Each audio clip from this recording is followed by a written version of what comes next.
adab-adab dalam menuntut ilmu. Dan adab guru. Guru juga punya adab. Jadi kon mandung murid atau murid yang nak adab, tapi guru benar adab sih. Ya, jadi kita belajar adab. Adab ini adalah ilmu paling tinggi. Lebih baik orang yang punya adab, ilmunya sedikit daripada ilmunya banyak, tapi adabnya hana. Karena Rasulullah saja, Nabi itu beliau tidak pintar, tapi cerdas. Orang pintar sama cerdas beda. Orang pintar, yang sama lagi orang tanya 4 lambaru runggu, lambaru tepat je. Itengkunya lagi biasa je, menyuaikan tepat ke tepat. Yang orang pintar. Tapi kalau orang cerdas, dia akan dia cari mana jalan yang lebih dekat ujak lambaru. Walaupun sesuai instruksi benar apa ikan, lambaru tepat je runggu, warna apa bebek tepat je, kan benar? Tapi kalau cerdas bukan begitu. Rasulullah tidak bisa membaca. Nabi tidak bisa menulis.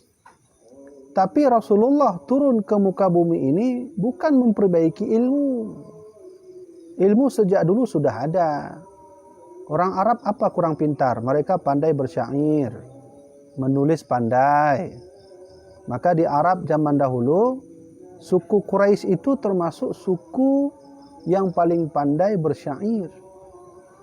Bahkan Imam Syafi'i waktu masa kecil beliau waktu disuruh mengaji oleh ibunya, beliau pergilah ke pasar di Makkah. Ada satu pasar waktu itu, di situ ada perlombaan syair. Jadi beliau menghafal syair. Nyambut Imam Syafi'i awal waktu itu. Tinggal wa rumah mak lun ka hafal ya, pu hafal syair. Menyemenan baik woleh rumah jak buatlah. Syairnya hanya tak boleh ya boleh. Jadi suku Quraisy termasuk suku yang pandai sekali bersyair. Ilmunya sangat banyak. Nah, salah satu kelebihan orang-orang Arab di masa Nabi Muhammad, ketika dulu senjata belum ada, Arab sudah menciptakan senjata yang disebut dengan manjanik ya. Ada pun ayah manjanik, nah tabuh senjata nanti manjanik. Manjanik kan sama lagi karena yang model bola apu ini. Nanti kan ada lo ya model koh tu talonya pelung tu. Ketapel benar lah. Model raya. Yang tahu yang begini orang-orang Arab. Tapi maksud tuan adalah Rasulullah turun ke muka bumi ini bukan memperbaiki ilmu. Ilmu sudah banyak di bumi. Cuman Rasulullah turun ke muka bumi ini adalah untuk makarimal akhlak, menyempurnakan akhlak manusia. Itu berarti Rasulullah saja memandang bahwa rusaknya negeri ini, rusaknya dunia ini, rusaknya bumi ini bukan pada orang yang pintar, tapi pada orang yang tidak ada adab dan akhlak. Benar kan? Mengaji kan hayu tak kalau masa-masa awal mak-mak adanya. Masa bubur adanya. Diperuno oleh mak dah menyojak oleh ku ulama, menyojak oleh ku orang yang tukar Tuhan, harus mana. Lalu ya nak leh sang mana. Adab. Ya, benar. Kemudian ya, adalah insyaallah nanti kita akan banyak membahas tentang adab. Adab minum, kiban cara tajib iya. Adab makan, adab menghormati teman, adab menghadapi duit. Duit pun adab sih. Kiban menghadapi duit tu apa pai cok itu mayang le baru cok ipe. Nyantai dah bahas. Ya, malam ini kita akan membahas satu persatu, dimulai dengan bab adab belajar dan adab orang yang mengajar. Adapun adab orang yang belajar ilmu itu maka terbagi dua. Pertama, adab yang tentu pada dirinya. Kedua, adab serta gurunya yang mengajar akan dia. Adapun adab yang tertentu bagi dirinya itu adalah 7 perkara.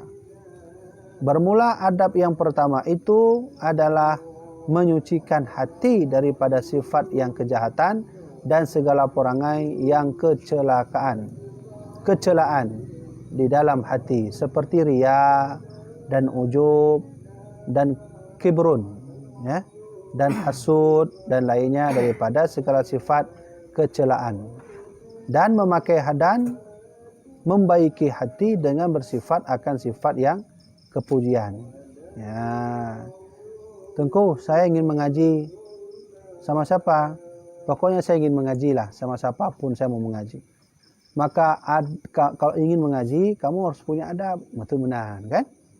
Nah, tidur urun tanjung buatnya. Bagaimana Tengku? Ya boleh, silakan.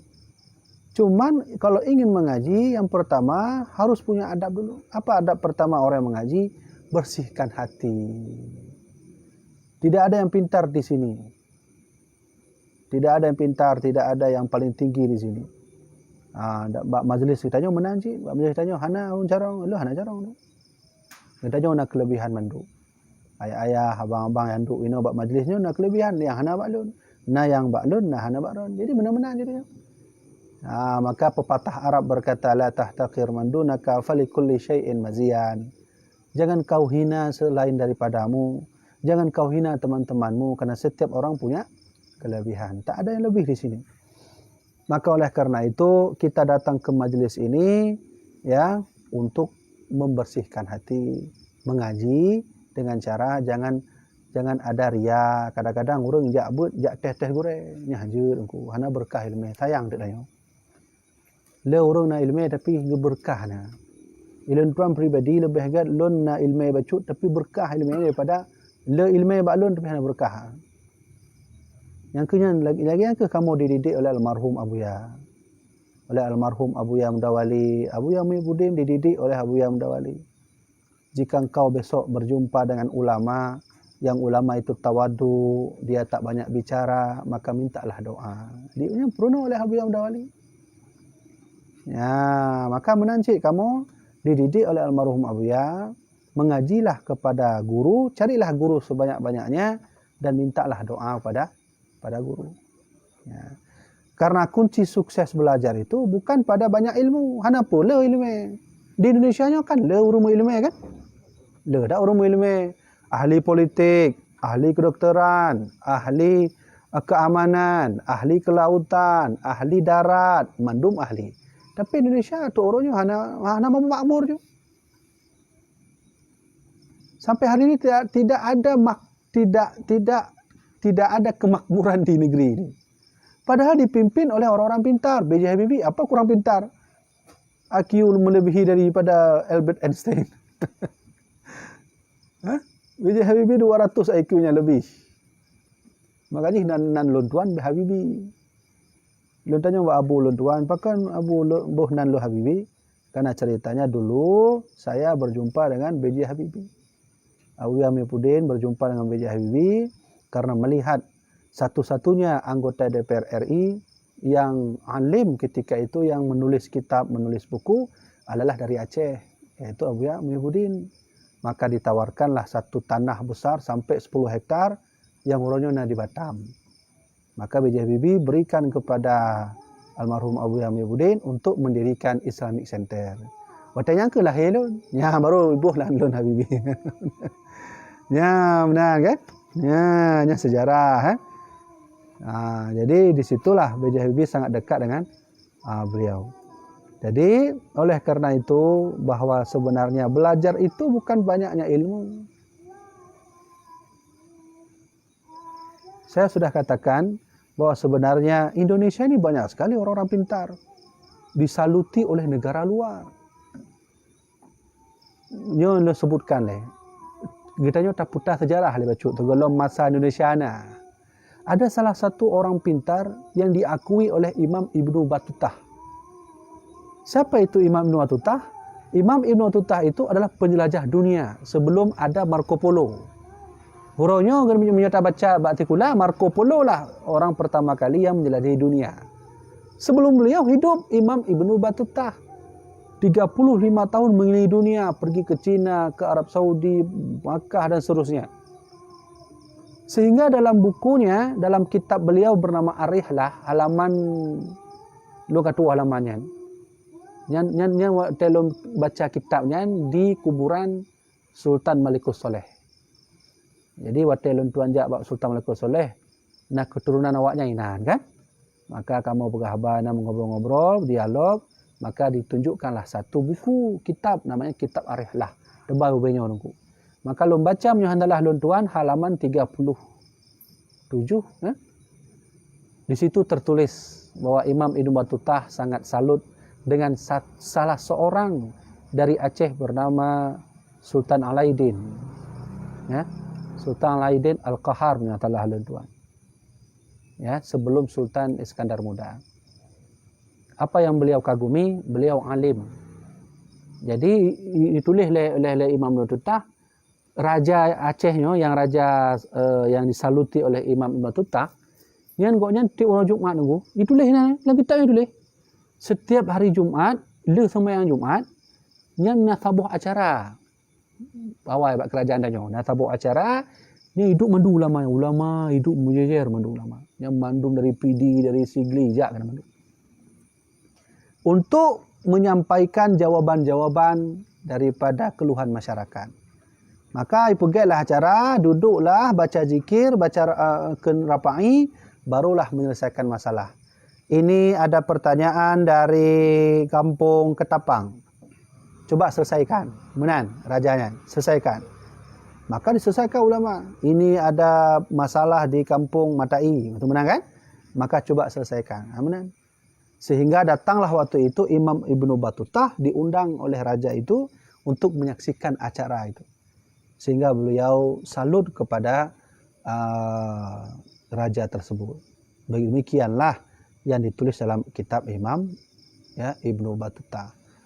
Maka oleh karena itu setelah masa beliau muncullah banyak-banyak orang pintar di Indonesia ini. Tapi semakin banyak orang pintar yang muncul, tentu juga kemakmuran sampai sekarang tidak pernah kita rasai. Keadilan sampai sekarang tidak pernah kita rasai. Baik keadilan secara ekonomi, keadilan secara hukum. Hari ini hukum adalah sebelah pihak seperti pisau. Hukum kita itu seperti pisau. Tajam ke bawah, tumpul ke atas. Tapi yang ingin saya sampaikan, apa sebab dan di mana masalah negeri ini sampai sekarang tidak bisa membuat rakyatnya adil, makmur, dan seterusnya. Di mana? Posisinya, masalahnya, orang kita kurang beradab, akhlak hana. Ilmu banyak, akhlak hana, sama aja kan? Akhlak kepada Al-Quran, akhlak kepada ulama, akhlak kepada sesama manusia, akhlak kepada diri sendiri. Hana. Akhlak kepada hutan, hutan pun najis akhlak. Apa akhlak pada hutan? Jangan dibakar hutan, itu tempat tinggal makhluk Allah yang lain. Gedanya dah tu di hutan. Tinggal apa yang terjadi yang ke gajah itu orang hana di tempat. Seandainya gajah hidup berhabar, pergi aja hai. Yang ke gara-gara akak yang kamu turun dari hutan kena. Karena berhabar kan? Ya benar. Jadi oleh karena itu, inilah pentingnya adab akhlak bagi kita. Oleh karena itu, orang yang mau mengaji harus ada punya 7 adab.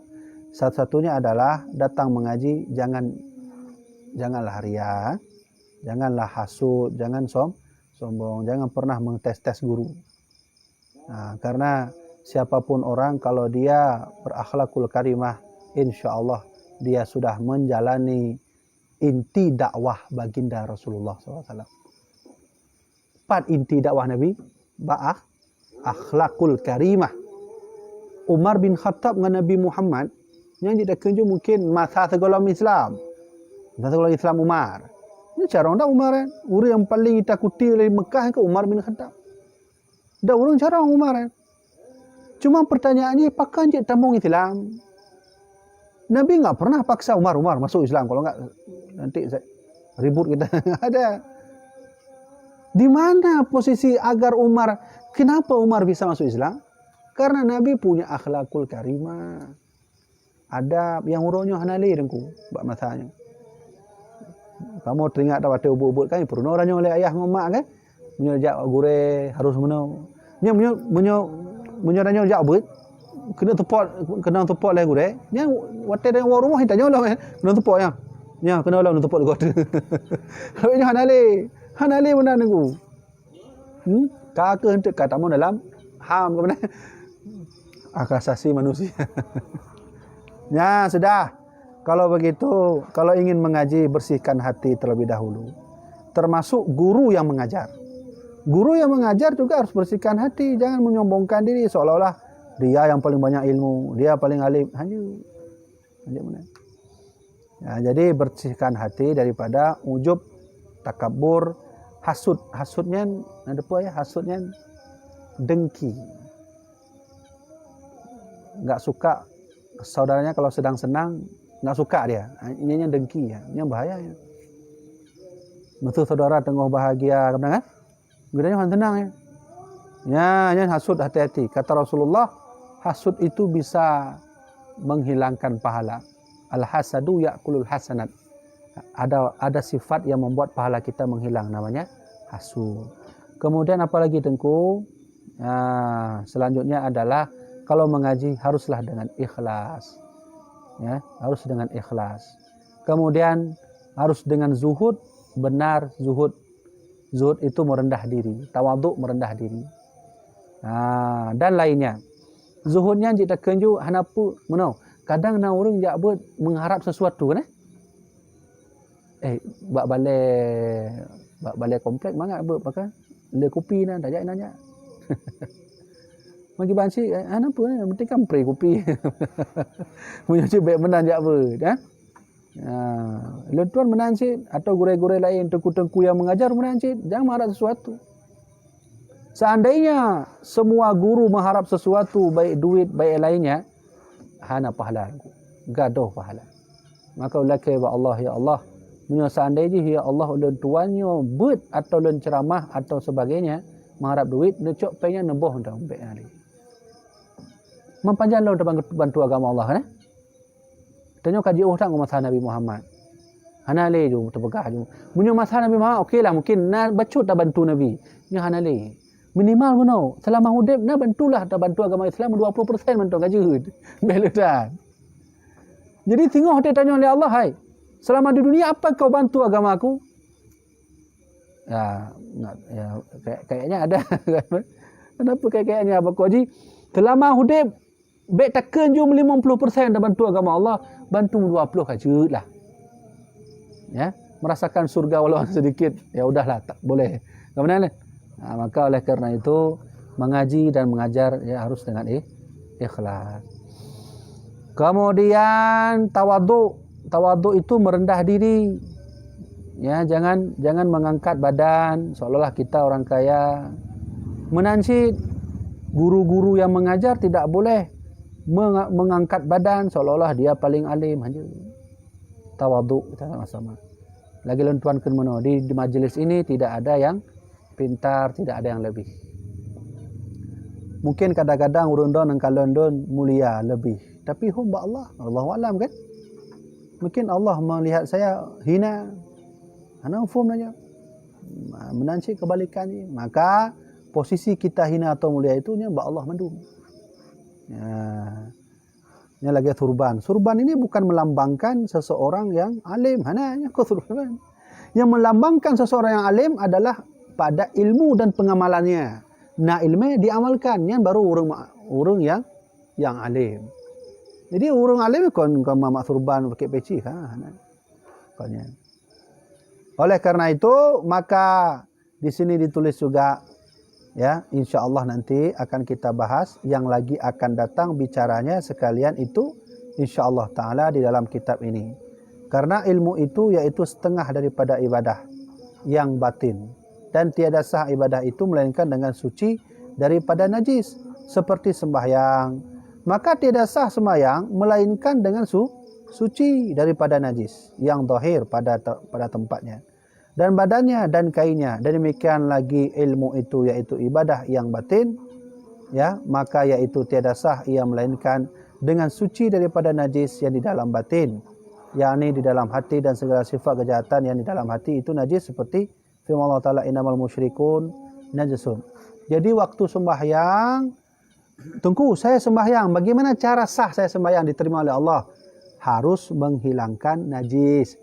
Najis badan, najis kain, najis sarung, najis pada peci.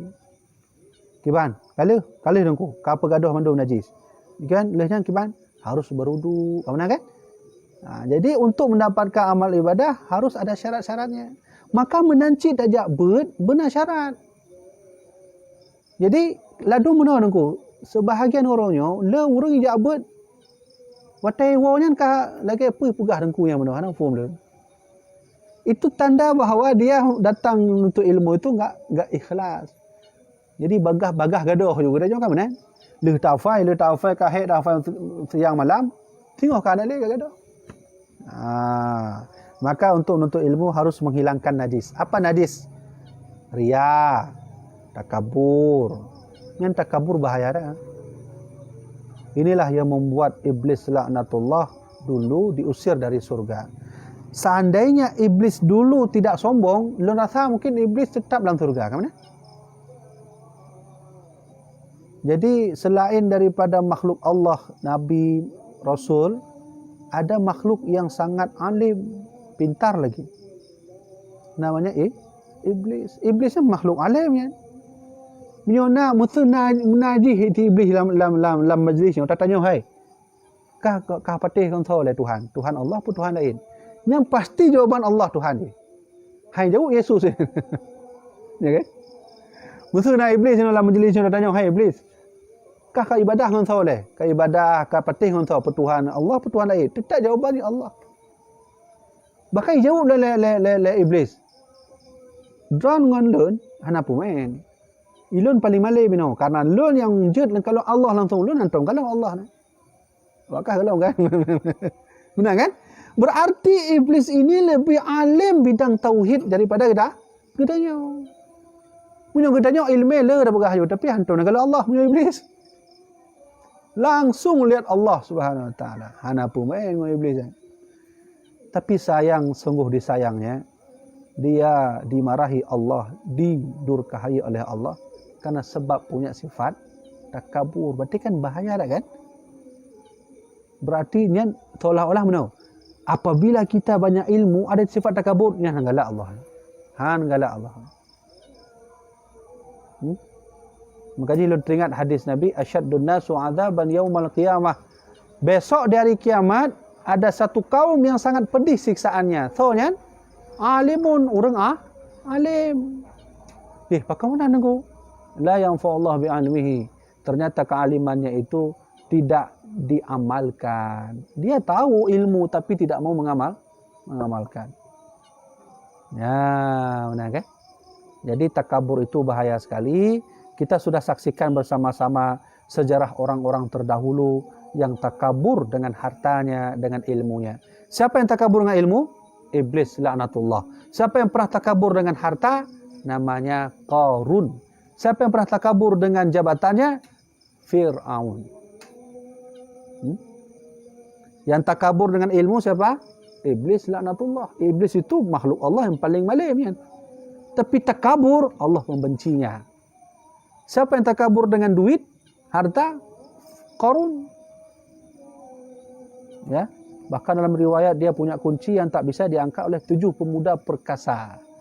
Berarti bak matanya. Oh, yang kon gimana menyatakan 99 karat pun kena.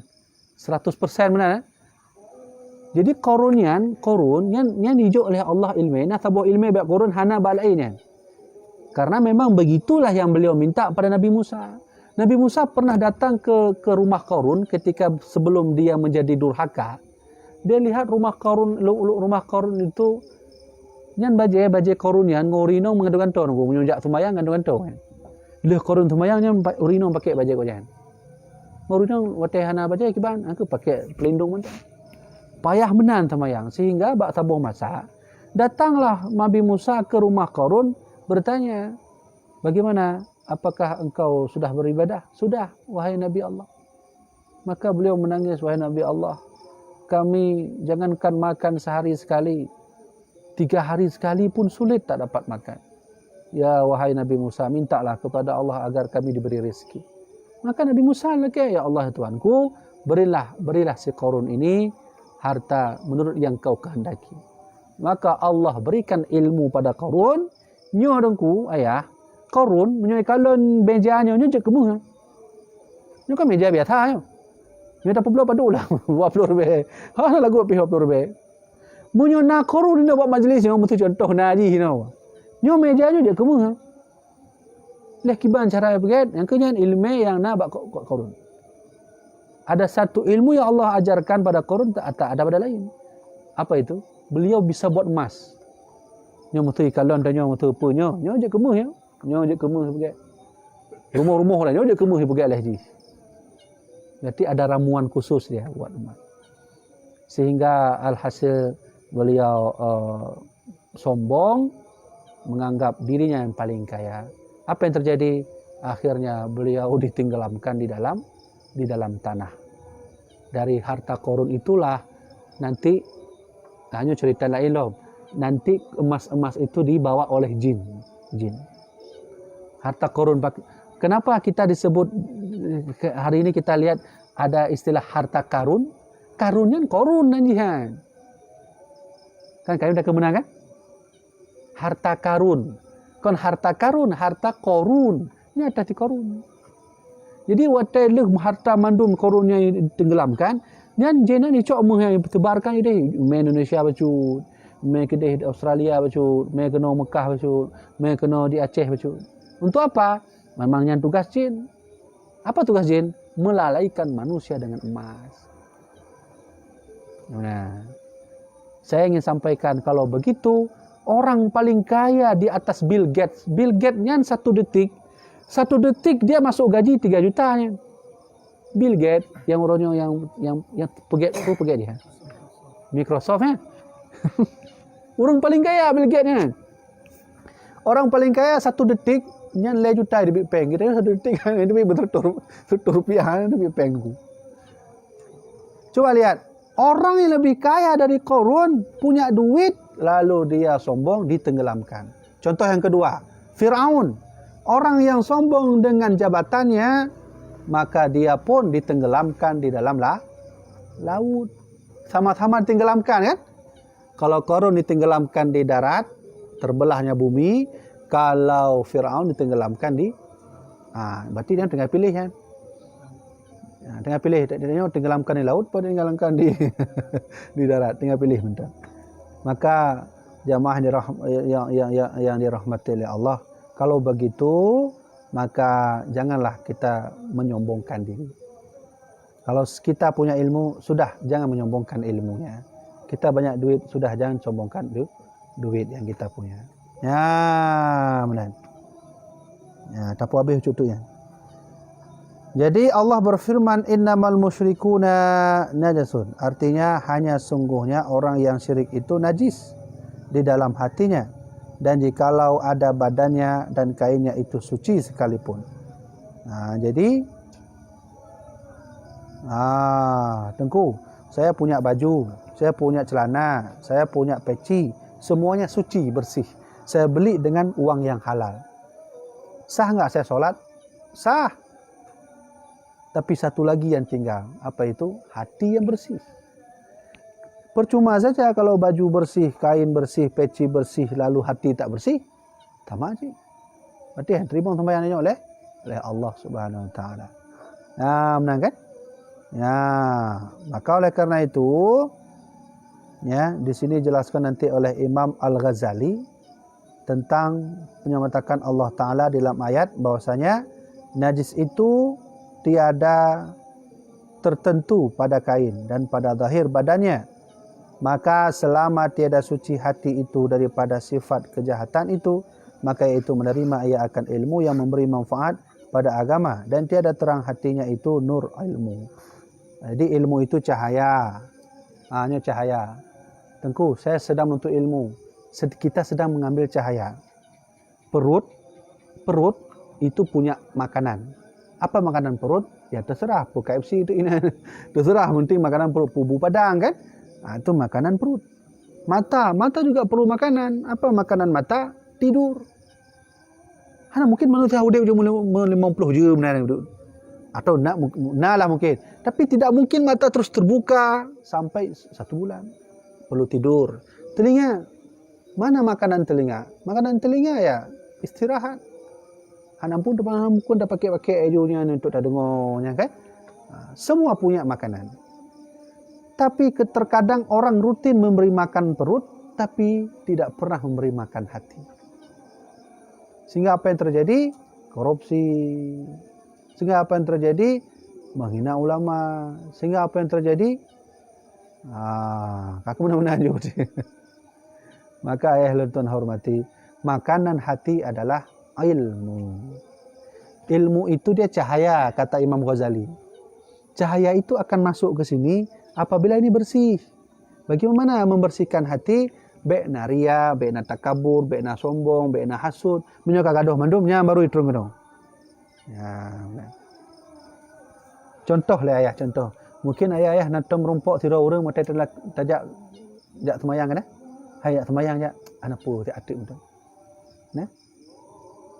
Kita pernah melihat seseorang yang saat mengajak mengaji dia tak mau. Mengajak solat tak mau, itu tanda ini tak bersih lagi. Maka Allah Subhanahu wa taala berkata fi qulubihim maradun. Pada hati mereka itu ada sakit. Sehingga sakitnya enggak mau dihilangkan, dia merasa orang paling pintar, mengaji enggak pernah. Fazadahumullah marada, ditambah lagi sakit oleh Allahnya. Sakit karena tambah dah mencutuk sakit. Apa yang terjadi? Meninggal dalam keadaan hati sakit. Nauzubillah min dzalik. Itu bahaya sekali. Siapa saja orang yang pernah hatinya sakit, Firaun, Qarun, Haman, Syekh Basisa, Syekh Bal'am, nyuruh sakit mendu hati. Maka jadi kenapa di Indonesia ini banyak terjadi kriminalisasi, baiklah pemerkosaan, pencurian, perzinahan. Kenapa itu terjadi? Kurang duit? Enggak, Indonesia kaya, minyak bumi ada. Kenapa itu terjadi? Hatinya kosong. Putus cinta aja lantai mana ini langsung terjun mati. Dikira nyawang ada wabahnya. Kosong hatinya. Kenapa kemiskinan terus terjadi? Apa yang membuat pemimpin kita tak mau memberi itu? Sudah ada diberi. Apa kita miskin? Enggak. Indonesia kaya. Emas banyak di Papua. Di Aceh emas le. Apa yang membuat itu? Miskin? Tidak. Hati kosong. Ya? Anak muda laweknya lagi yang sih. Awal semayangnya gara-gara chip kan semayang di. Kamen chip dia. Ibu chip yang 20 jam menggulang orang kopi. Itu semayang yang turile. Nah, kenapa itu? Apa kurang duit? Enggak ada juga, duit aja. Hatinya kosong. Maka oleh karena itu mungkin ini wakailah kita untuk pemerintah Indonesia, cobalah memandang Al-Quran untuk bertindak dan membuat kebijakan. Letakkanlah Al-Quran itu di setiap meja para pejabat. Baca dan praktekkan Al-Quran. Itulah yang membuat hati kita tenang, Indonesia tenang, seluruh rakyat pun tenang. Maka kata Allah Subhanahu wa taala, "Wa man la yahkum bima anzalallah." Siapa yang tak mau menghukum dengan hukum Allah Subhanahu wa taala, fahuwal kafirun, dia itu kafir. Mudah-mudahan kesimpulan mengaji kita malam ini adalah bersihkan hati terlebih dahulu sebelum kita mau menaik ngaji. Insya-Allah tidak ada jalan yang lain, kata Nabi Muhammad, man salaka tariqan yaltamisu fihi ilman. Siapa yang mau berjalan untuk menuntut ilmu, sahalallahu tariqan ila jannah, besok Allah kasih jalan menuju surga. Ibu kali Allah nyo surga malaikat nyo hambalun. Awai nak untuk ilmu. Nak perlu nak jalan surga. Jadi ini Nabi yang Nabi yang bilang seperti itu. Kalau menuntut ilmu, insya-Allah besok ke depan kita akan ditunjukkan oleh Allah jalan menuju surga. Kabeh tok kena oleh sementara. Ya, kah. Nak pertanyaan ya, kalau habis ya. Jadi nak wate 10 minit tu untuk tanya jawab. Menyohana berarti nyopah po 10. Alhamdulillah. Dah. Anda baca online nak pertanyaan?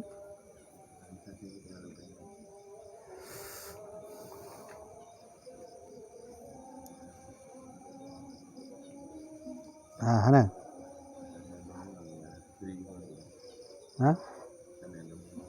Get berarti datuk juga.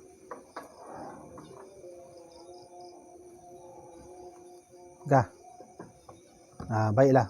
Berarti pengajian kita sampai di sini saja, walaupun singkat. InsyaAllah bermanfaat bagi lentuan sendiri, bermanfaat bagi jamaah dirahmati Allah Subhanahu Wa Taala. Maka sekian dari lentuan, ya, mudah-mudahan bermanfaat. Wallahu a'lam bissawab. Sallallahu ala sayyidina Muhammad. Sallallahu alaihi wasallam. Sallallahu ala sayyidina Muhammad. Sallallahu alaihi wasallam. Sallallahu ala sayyidina Muhammad. Ya Rabbi salli alaihi wasallim. Sallim radhiyallahu ta'ala sayyidina Muhammad Rasulillah ajma'in. Biasa Sanusi tanya Sanusi. Serius hal ku Sanusi. Kabih dengku. Mudah-mudahan manfaat. Doa kamu. Assalamualaikum warahmatullahi wabarakatuh. Nak ada tempat di Kampung Lam Sidaya. Balai Lumpuan itu. Alhamdulillah.